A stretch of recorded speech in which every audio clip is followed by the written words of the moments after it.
네, 안녕하세요. 오늘 야고보서 이제 두 번째 시간을 갖도록 하겠습니다. 지난 시간에 야고보에 대해서 얘기를 드렸어요. 요약을 하자면 야고보는 예수님의 친동생입니다. 예수님의 친동생이고, 그리고 예수님 살아계실 때는 믿지 않다가 부활 후에 예수님을 믿게 돼서 예루살렘 교회, 최초의 지상 교회죠. 예루살렘 교회의 지도자가 됩니다. 그러니까 예루살렘 교회 지도자는 누구냐면은 베드로예요.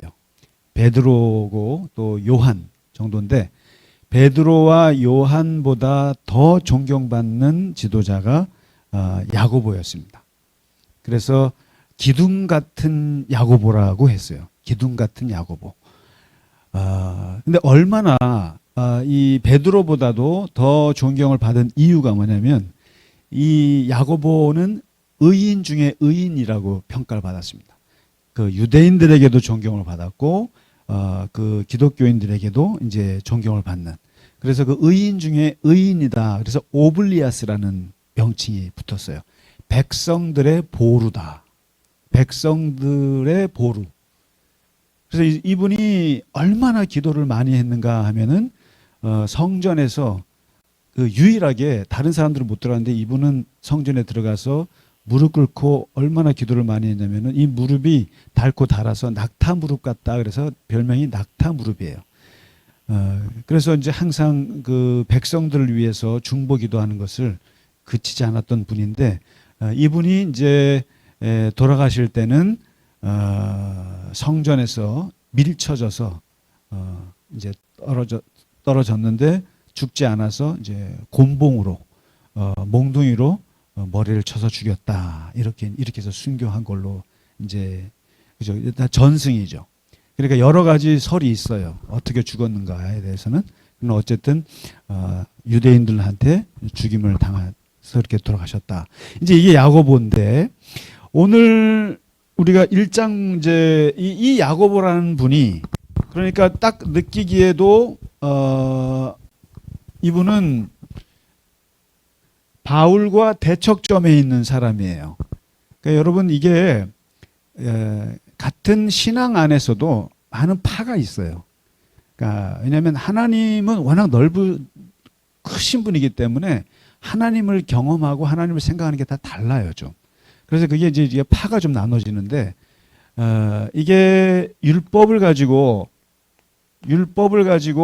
두 파로 나눠지는데, 하나가 바울 같은 사람이 있어요. 율법이 필요 없다. 율법은 이제 생명을 다했고 예수 그리스도를 믿음으로써 이제 우리는 구원받는다. 그러니까 율법에 매이지 마라. 율법에 매이지 마라. 어떻게 보면 바울은 불교의 원효 같은 사람이에요. 그리고 대승, 그러니까 불교도 똑같아요. 이 종교라는 게 아주 열심히 공부해서 요 소수만이 구원을 받았고, 이게 일종의 율법 종교고 이게 소승 불교 같은 거예요. 근데 야, 너네만 구원받냐?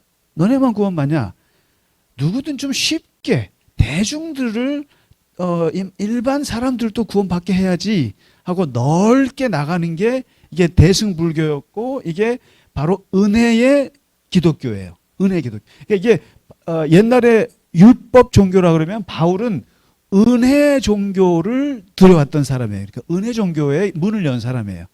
그래서 믿으면 돼. 우리 그러잖아요. 우리 그저 옛날에 그냥 남의 아부 달고 간세를 보자, 이거면 돼. 이것처럼 똑같아요. 그러니까 이 기독교에서도 율법을 613가지를 다 지켜야 구원받는다. 이거 갖고는 누가 구원받겠어요? 그 사람. 그런데 이 바울 같은 사람은 뭐냐면, 인간은 근본적으로 못 지켜. 그걸 못 지켜. 그렇기 때문에 하나님이 오셔서 우리를 부르셔서 우리를 구원하셨고, 그거를 믿으면 돼. 그냥 믿으면 돼. 그걸로 끝. 그렇게 해서 아주 쉽게 펼쳐놨어요. 그러니까 율법을 이게 이제 율법에 있어서는 완전히 좌파인 거예요, 바울이. 그런데 반대로 야고보는 율법을 지켜요. 율법을 중하게 생각해요. 그래서 율법을 함부로 무시하면 안 돼. 이걸 얘기해요. 그래서 이 야고보 같은 입장에 있는 복음서가 마태복음서예요. 마태. 여러분 마태복음은 나중에 우리가 한번 보시겠지만 마태복음은 유대인들을 위해서 쓴 복음서예요. 그래서 마태복음에 보면은 모세가 등장하고요. 그리고 그 율법을 1.1핵이라도 어기면 못 간다고까지 얘기를 하잖아요. 산상수훈에. 그만큼 그래서 이게 초대교회가 기독교가 됐다고 해서 이제 이게 됐다고 해서 완전히 율법을 가지고 저기 아니에요. 그러니까 율법을 폐기해야 된다라고 하는 사람이 있는가 하면은 야고보는 아니다. 율법을 잘 따라고 지키면서도 얼마든지 예수 믿을 수 있다. 이런 게 이제 공존했단 말이에요. 공존했는데 이 야고보가 얼마나 그러니까 보수적이겠어요. 보수적이신데 이분이 말하는 오늘 1장을 한번 보시죠. 그 야고보서의 내용은 바울하고는 질적으로 달라요. 자, 한번 보시죠. 1장에서는 한 4가지 정도 주제가 나오는데 첫 번째 주제가 시험에 대해서 얘기를 해요. 시험에 대해서 얘기를 하는데 2절, 3절, 4절, 12, 13, 14, 15, 16, 17, 18절. 그 부분에 시험에 대해서 나오는데 이렇게 나와요. 2절에 보면은 시험을 당하거든 기쁘게 여겨라. 그게 인내를 만들어내거든. 그러다 보면은 너가 하나님 앞에 잘 준비될 수 있어. 이렇게 얘기를 하고. 그 다음에 12절에 보시면은 시험을 참는 자는 복이 있다. 참는 자는 생명의 면류관을 얻게 된다. 그렇게 나오고. 그 다음에 13절에 보시면 시험을 받을 때 내가 하나님께 시험 받는다 말하지 마라. 이렇게 말해요. 그러면은 2절에 말하는 시험과 12절에 말하는 시험과 13절에 말하는 시험은 같은 의미일까요? 뭔가 느낌이 다르지 않아요? 똑같이 시험인데 시험을 당하거든 기쁘게 여겨라. 그다음에 시험을 참는 자는 복이 있다. 시험을 받을 때 내가 시험 받는다 말하지 마라. 뭔가 의미가 다르잖아요. 그래서 우리나라 말로 시험하면은 이게 뭐지? 앞에 2절의 시험은 뭐지? 시험을 당할 때 기쁘게 여기라며. 근데 시험을 당할 때 또 참으면 복이 있다며. 근데 나 시험 받는다고 말하지 말래요. 그러면은 이 같은 단어인데 분명히 의미가 달라요. 그래서 이것을 영어로 좀 풀어봐야 되는데 이 시험은 3가지 단어로 쓸 수가 있어요. 시험. 테스트라는 게 있잖아요. 테스트 이거 기말 시험, 뭐 중간고사, 수능 시험 할 때 테스트가 있어요. 바로 이 테스트가 2절에 말하는 이거예요. 시험을 당할 때 할 때 이 테스트예요. 그 다음에 12절에 시험을 참는 자는 복이 있다. 이건 뭐냐면 트라이얼이에요. 트라이얼이라고 그래서 이건 시련이에요. 시련. 바로 여기 나오잖아요. 이는 시련을 견뎌낸 자가 주께서 이렇게 나오잖아요. 그러니까 시험을 참는 자는 이것은 시련을 참는다라는 거예요. 시련. 그다음에 시험이 왔을 때 기뻐하라. 이거는 테스트. 뭔가 테스트. 그래서 이런.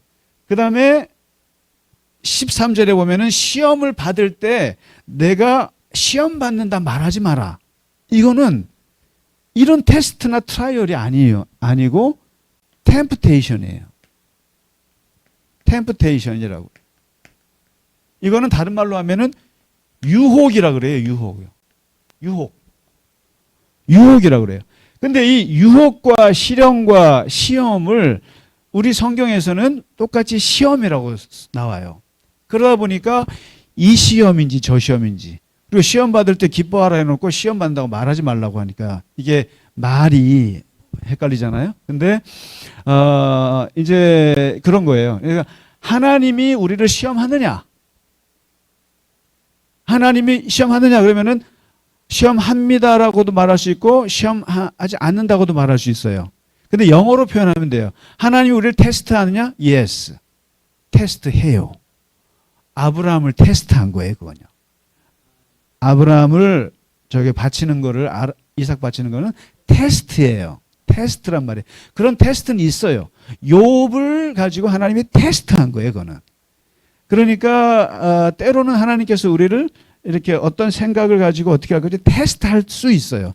이 테스트할 때 기뻐하라는 거예요. 아, 하나님이 나를 인정하시는구나. 하나님이 나에게 하나님의 길을 가게 하기 위해서 나를 이렇게 마음을 보시는 경우가 있구나. 이거죠. 그 다음에 하나님이 우리를 시련을 주는가? Yes.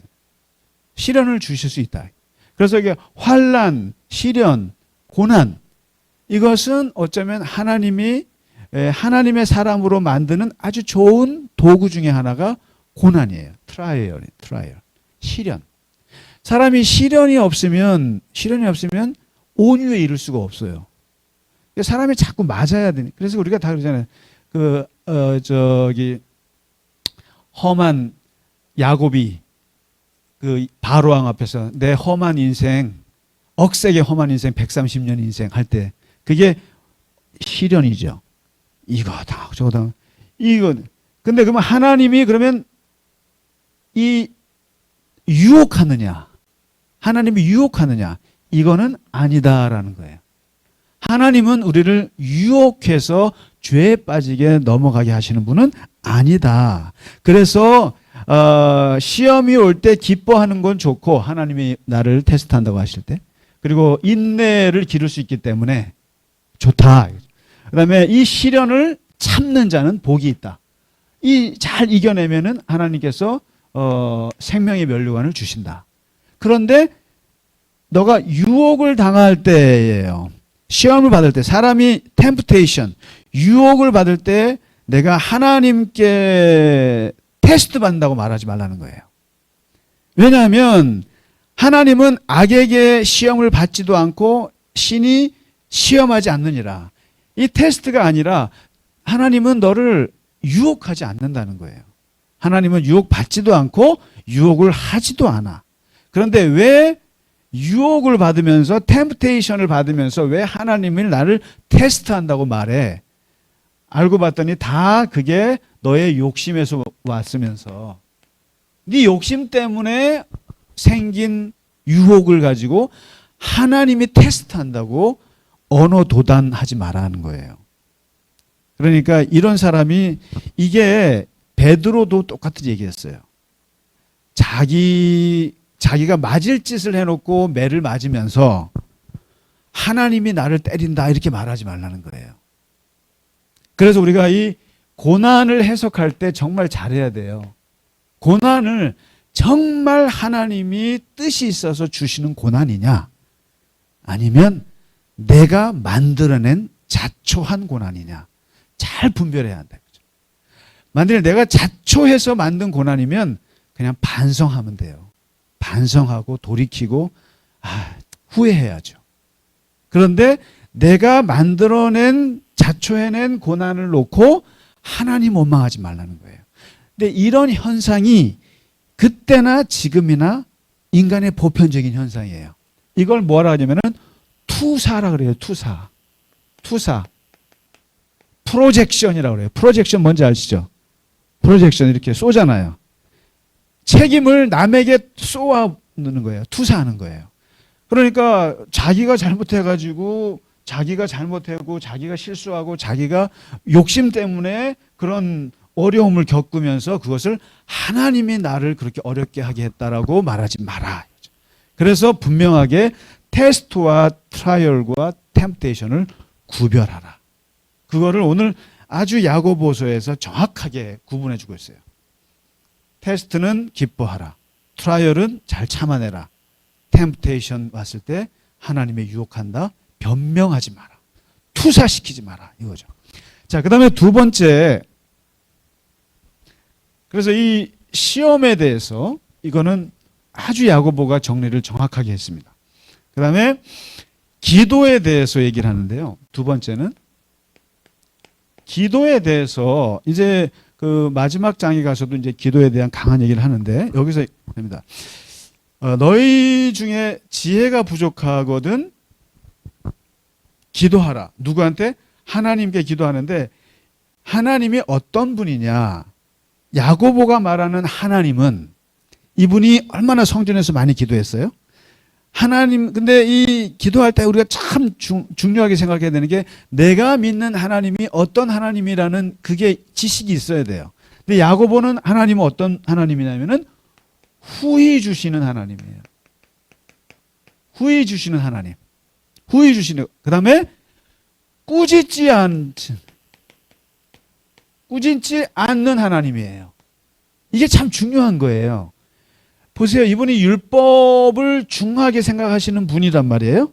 그런데도 그러면 율법을 바리새인들 같으면은 굉장히 하나님 되게 무서우신 분, 하나님이 막 심판하시는 분, 그리고 막 때리시는 분, 이런 인식이 있을 텐데 이 율법을 깊이 지키는 이분인데도 이분은 하나님에 대해서 뭐가 있냐면은 후히 주시는 하나님, 그리고 꾸짖지 않는 하나님.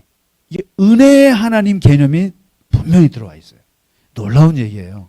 우리가 보통 이렇게 율법주의적인 사람들은 굉장히 하나님도 그렇게 율법적으로 믿을 것 같은데 야고보는 놀랍게도 그가 믿는 하나님은 후히 주신 하나님, 그리고 뭘 좀 잘못하더라도 그렇게 꾸짖지 않는 하나님. 이게 바로 예수의 하나님이잖아요. 예수님의 하나님이죠.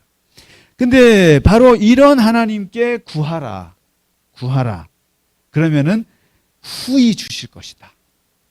후히 주실 것이다.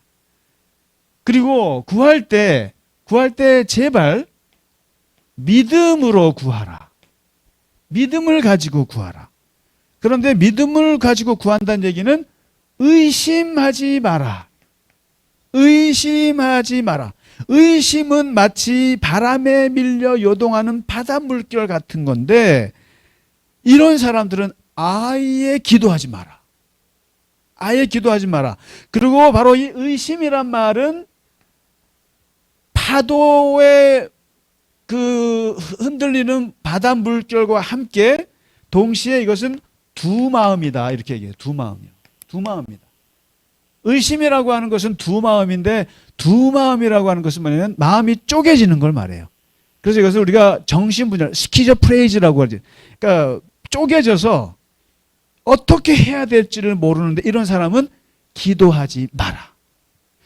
그러니까 이제 기도의 방법에 있어서 아주 중요한 여기 원리가 들어있어요.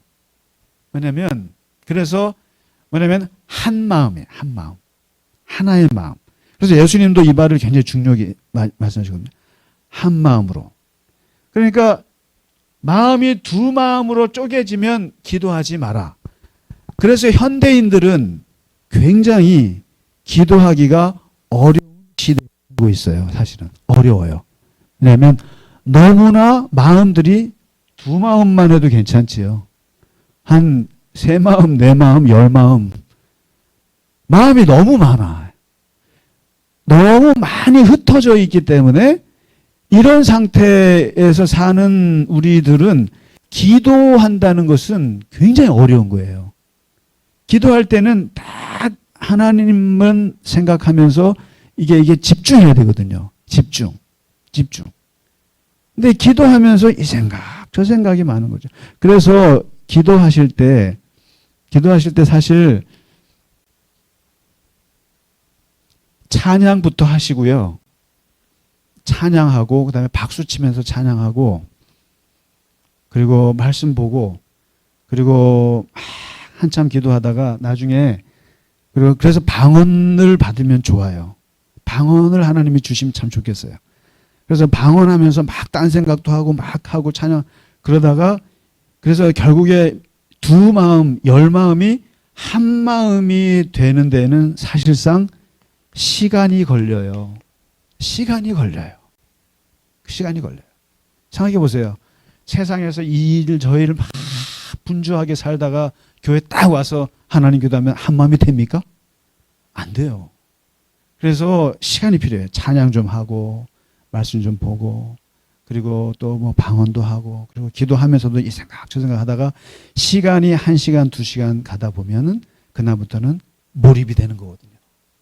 그때 이걸 믿음이라는 거예요. 이게. 그래서 이게 필요합니다. 참 중요한 얘기죠. 그래서 두 마음을 품지 마라. 이런 사람은 기도가 안 된다는 거죠. 자, 그 다음에 세 번째 주제가 뭐냐면 세 번째 주제가 이게 빈부에 대한 얘기예요. 가난한 자, 그다음에 부한 자. 뭐냐면 낮은 자는 자기의 높음을 자랑하라. 반대로 부한 자는 자기의 낮아짐을 자랑하라. 그러니까 이게 예수님의 제가 그러잖아요. 산상순이랑 비슷하다고. 예수님은 높아지는 자는 낮아질 것이고 그다음에 낮아지는 자는 높아질 것이다 말씀하셨단 말이죠. 겸손을 얘기하셨는데 이것을 야고보는 이런 식으로 말해요. 가난한 자는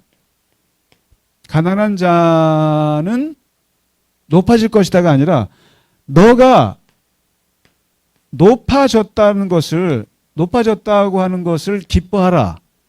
너가 높다라고 하는 것을 기뻐하라. 높다는 것을. 그리고 그것을 자랑하라. 그 다음에 부자는 높은 데 있으니까 낮아진 것을 자랑하라는 거예요. 둘 다. 자랑하라. 이게 뭔 말이겠어요? 이게. 어차피 내가 가난하잖아요. 가난하면 자존감이 떨어져요. 떨어지는데 스스로 가난한 것 때문에 자존감이 무너지지 말고 너도 얼마든지 하나님이 여기 표준 세번역 보면은 자기의 처지가 높아짐을 자랑스럽게 해주시고 그다음에 하나님이 당신을 높여질 거라고 생각하고 그걸 자랑하라. 그러니까 가난하다고 해서 사람들 앞에서 기죽고 비굴할 필요 하나도 없고 그런 사람들일수록 더 높게 자기 자신을 자존감을 얘기하는 거예요. 하나님이 나를 그러니까 절대 비굴하지 마라. 반면에 부자들은 제발 좀 잘난 척하지 마라. 낮아지는 것을 자랑. 내가 낮아지고 저 없어요. 뭐 이것을 그러면서 뭐라고 하냐면 부자들이 갖고 있는 물질이라고 하는 것은 풀의 꽃과 같다. 이 야고보가 비유를 참 잘합니다. 지금 아까 두 마음을 바다 물결이라고 얘기했던 것처럼 이것은 부자의 물질은 풀의 꽃이다. 이렇게 합니다. 이건 뭡니까? 지나간다. 두 번째는 쇠잔한다. 없어진다. 없어질 것이다. 자, 이게 사실은 오늘날 우리가 돈 많은 사람들이 생각하고 있는 것하고는 반대죠. 그러니까 이 성경은 끊임없이 얘기해요. 인간이 가지고 있는 물질이라고 하는 것은 풀의 꽃이다. 지나간다. 쇠잔한다. 없어진다. 그렇기 때문에 가난한 사람들은 자기의 자존감을 높일 필요가 있고 부한 사람은 가지고 있는 것을 부끄럽게 생각할 필요가 있다. 이제 이런 얘기를 이제 하면서 슬슬 이 사회 문제, 이 현실의 문제에 대해서 이제 터치하기 시작합니다. 이제 요거는 간단하게 얘기한 거예요. 이제 2장, 3장 넘어가면 아주 노골적이에요. 교회 안에서 일어나는 빈부의 문제. 이거는 영원한 인류의 문제인 것 같아요. 이 빈부의 문제는. 그러니까 이제 우리말에 가난은 왕도 구제할 수 없다라는 말이 나올 정도로 이 양극화의 문제, 사회 불평등의 문제를 이제 나오는데 야고보는 어떻게 다루는지 이제 다음번에 보도록 하고요. 오늘은 일단 빈부, 가난한 자는 높아짐을 자랑하고 부한 자는 낮아짐을 자랑할지니라. 부는 없어진다. 이라고요. 그 다음에 이제 네 번째 1장에서 말하는 주제는 이 야고보는 이렇게 주제를 딱딱 보여줍니다. 이제 말씀에 대해서 얘기하는데 하나님의 말씀에 대해서 얘기를 하는데 이렇게 말해요. 너희는 말씀을 듣기는 속히 하고 말하기는 더디하고 성내기를 더디하라. 자, 이게 뭐냐면 영어로 말하면 이게 quick to listen, slow to speak. 재밌죠? 그러니까 듣는 것은 빨리 하라. 그러니까 말씀에 있는 것은 들음은 빨리 하고 말하는 것은 늦게 하라. 그 다음에 성내는 것도 늦게 하라. 그러니까 quick to listen, slow to speak, slow angry. 뭐 그런 거죠. 뭐. 그러니까 이게 참 말이 재밌지 않아요?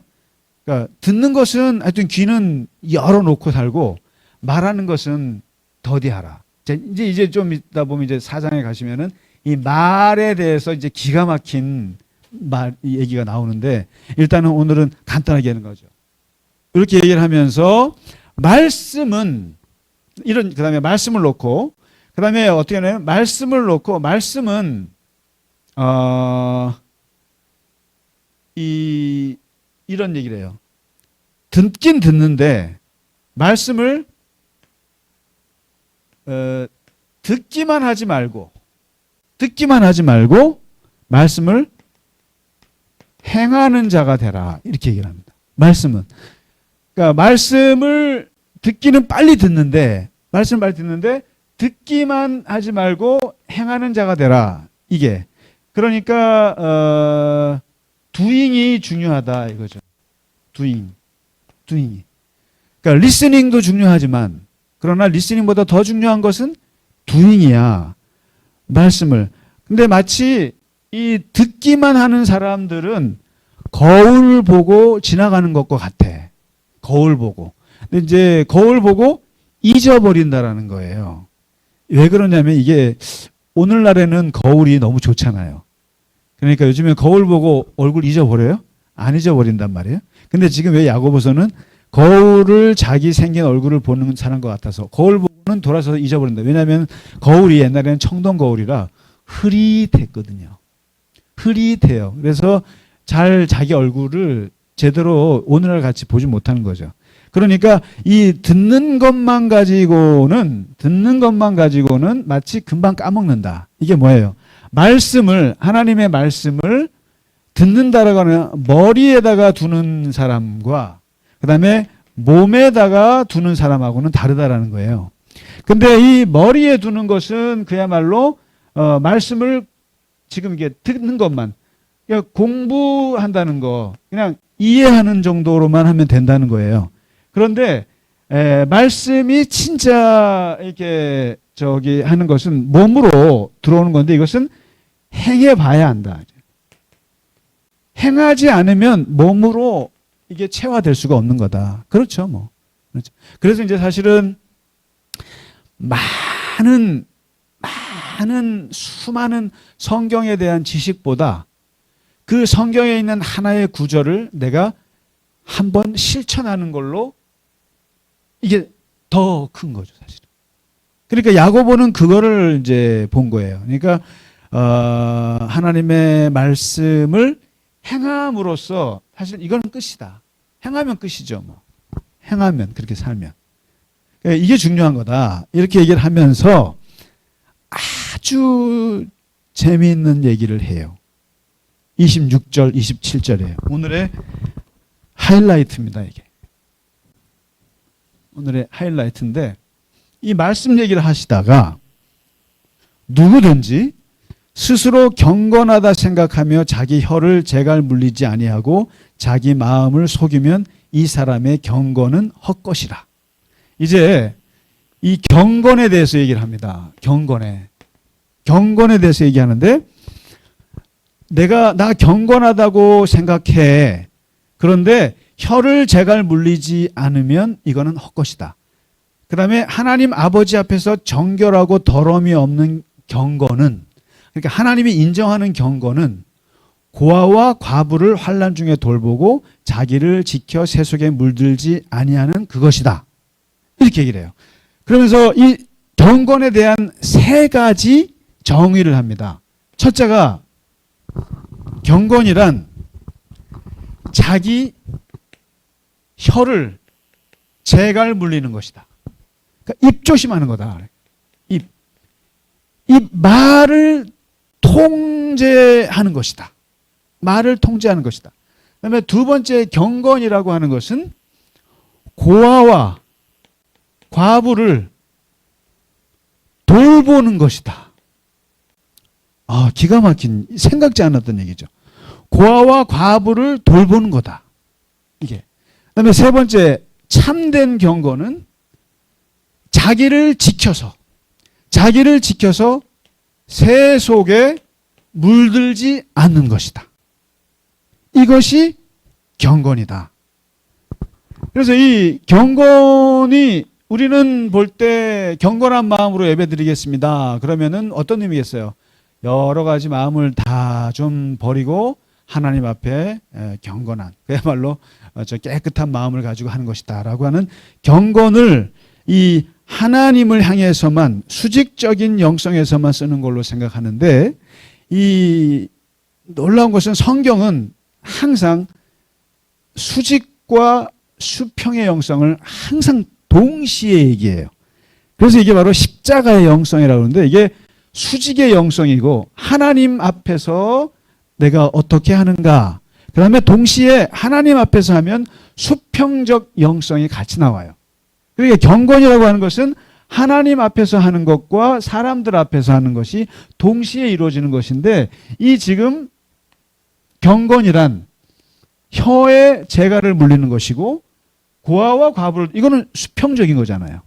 이게 수평적인 영성이에요. 수평적인. 그 다음에 새 속에 자기를 지켜서 물들지 않는 건, 이거는 수직적인 영성이에요. 수직적인 영성.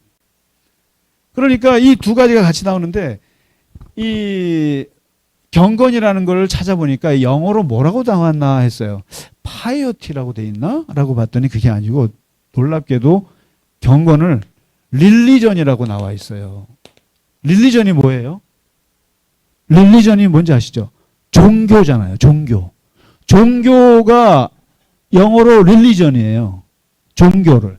근데 이 릴리전을 우리는 이제 한자에서는 최고의 가르침, 종교 하면은 최고의 가르침으로 이렇게 번역이 됐는데, 원래 라틴어에서 종교라는 말은, 이게 좀 볼게요. 렐리기오라고 해요. 렐리기오 뭐 맞나?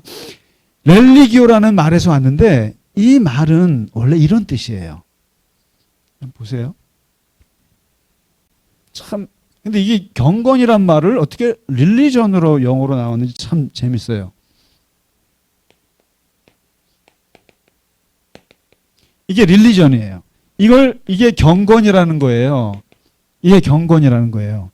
그러면은 이 릴리전은 원래 어디서 왔냐면은 이런 뜻이에요. 리가 뭡니까? 다시 한다는 뜻이에요. 다시.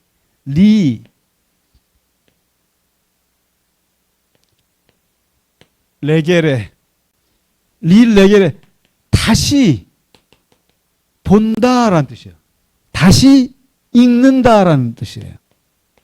레게레. 그 다음에 리가레라고 있어요. 이것은 다시 묶는다라는 거예요. 다시 묶는다. 그 다음에 여기에서 엘리게레. 다시 선택한다라는 뜻이에요. 그러니까 종교라고 하는 거죠. 우리가 종교인이잖아요. 종교라고 하는 것은 세상을 다시 읽는 사람들이에요. 다시 읽고 다시 공부하는 사람들이에요. 그리고 다시 묶는 거예요. 흩어져 있는 걸 다시 묶는 거고, 그리고 다시 선택하는 거예요. 그러면 우리가 예수님이 회개하라라고 했을 때 그게 메타노이아라 그랬잖아요. 메타도 다시란 뜻이에요. 다시 돌아서는 건데, 이 종교 생활, 경건 생활한다고 하는 것은 지금까지 내가 봤던 것들을 다시 보는 거거든요. 다시 보고 다시 읽고 다시 알게 되는 걸 이게 종교라고 그래요. 그래서 종교 생활하는 사람들은 굉장히 창조적이에요. 그리고 뭔가 어디에 머물지를 않아요. 그리고 이 종교, 우리 기독교, 이 신앙을 갖고 있다라고 하는 사람들은 기본적으로 하나님 앞에서 끊임없이 생각하기 때문에 이게 맞나? 다시 보거든요. 다시. 그러면서 어디로 가냐면 고향으로 가는 게, 고향으로. 고향이 뭡니까? 원래 자리에. 원래 본질의 자리. 원래 그 진리의 자리를 찾아가는 게 바로 이게 경건이라는 거예요. 그렇죠. 이게 릴리전이에요. 그러니까 이 종교를 가진 사람들은 기본적으로 그런 항상 사물을 볼 때 의심하고 다시 보고 다시 보고 내가 행동했던 것을 다시 보고 되돌아보고 이게 몸에 배어 있는 게 이게 경건이거든요. 경건이라고 하는 것이 다시 읽는 거라는 건데 다시 보았을 때 그래서 경건한 사람은 이 다시 보는 사람, 다시 읽는 사람들은 진정하게 하나님이 그 좋아하는 경건은 뭐냐? 바로 입을 조심하는 사람이다. 입을 함부로 놀리지 않는 것이다. 그 다음에 고아와 과부를 돌아보는 것이다. 참 의외죠. 고아와 과부를 가난한 사람들, 아픈 사람, 그리고 자기를 지킨다. 지켜서 세속의 문화에 물들지 않는 것이다. 이게 버티컬, 그야말로 이게 수직적인 하나님 앞에서 나를 지키는 것과 수평적인 것이 같이 가요. 그래서 이게 성경에서 말하는 기본적인 저거예요. 그러니까 이사야도 보시면 이사야도 보세요. 내가 기뻐하는 금식은 유명한 말이에요. 이사야서 58장에 보면 내가 기뻐하는 금식은 40일 금식이다 이런 말 없어요. 50일 금식이다. 그 다음에 물 안 먹는 금식이다. 이렇게 말하지 않고 내가 기뻐하는 금식은 사람들이 흉악한 결박이 묶여 있으면 그거 풀어주는 거고 압제당하는 사람이 있으면 자유케 해주는 거고 줄인 자가 있으면 밥 먹여주는 거고 빈민 가난한 사람이 있으면 집에다가 들여와서 대접하는 것이다 라고 얘기를 했어요. 이게 바로 진짜 금식이다라고 했는데 야고보는 지금 진짜 경건은 고아와 과부를 돌보는 것이다. 그러면서 너를 지키는 것이다. 이렇게 얘기하거든요. 그래서 이게 이 수평과 수직이 같이 간다고 하는 이 영성을 보여주고 있고요. 그래서 이 진정한 경건이 무엇인가를 아주 잘 얘기해 준 신약에서 이사야의 금식론과 대비해서 이 경건론에 대해서 야고보가 아주 기가 막히게 정의 내린 부분이라고 말할 수 있겠습니다. 네, 오늘 4가지를 얘기했습니다. 시험에 대해서, 그다음에 기도에 대해서, 그다음에 낮은 자와 부한 자에 대해서, 그리고 경건에 참된 경건이 무엇인가에 대해서 같이 공부해 보았습니다. 네, 오늘 긴 시간 공부하시느라고 고생 많으셨고 다음 주에는 2장을 공부해 오시면 좋겠습니다. 고생 많으셨습니다. 감사합니다.